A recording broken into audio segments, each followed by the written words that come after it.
In this video, I'm going to show how to replace the downstream O2 sensor on this Nissan Frontier with the 4-cylinder engine. This will be located on the exhaust pipe underneath the vehicle on the driver's side. Let's get started. Looking under the truck, we can see our O2 sensor connect to the pipe right there and to the wiring harness right there. The locking tab for the connector is on the vehicle side harness down here. You want to press on that on the back side and pull this down.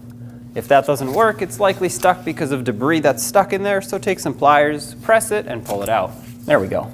Now this part of the harness is on a bracket here. In the center, there might be a locking tab that you have to press, wiggle, and pull down, and this should unlock itself and come off of that bracket.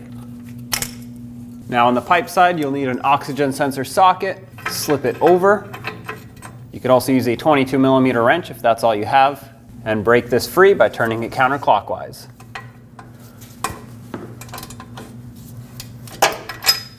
Now because it's unplugged, we can twist this and it'll just keep turning until it unthreads itself all the way from the pipe. There it is. Inspect the threads and make sure everything is good. It is for me. So what we'll do is take the new O2 sensor, thread it into the pipe. Once it's bottomed out by hand, we'll snug it up. You can use that same socket or a 22mm wrench.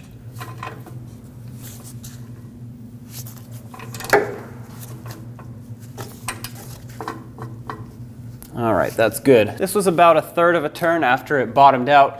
This right here is a crush gasket. You want to squeeze that to create a nice tight seal and to lock this in. This is plenty tight. We'll take our electrical connector from the sensor side and slip it up onto this bracket. Push it all the way, and then connect the vehicle side harness. Make sure that clicks, and that's locked in. Job is done. When only the best will do, demand TRQ. The only company that lets you view before you do. TRQ is committed to offering the highest quality aftermarket auto parts that are engineered for peace of mind. Thanks for using and viewing with TRQ.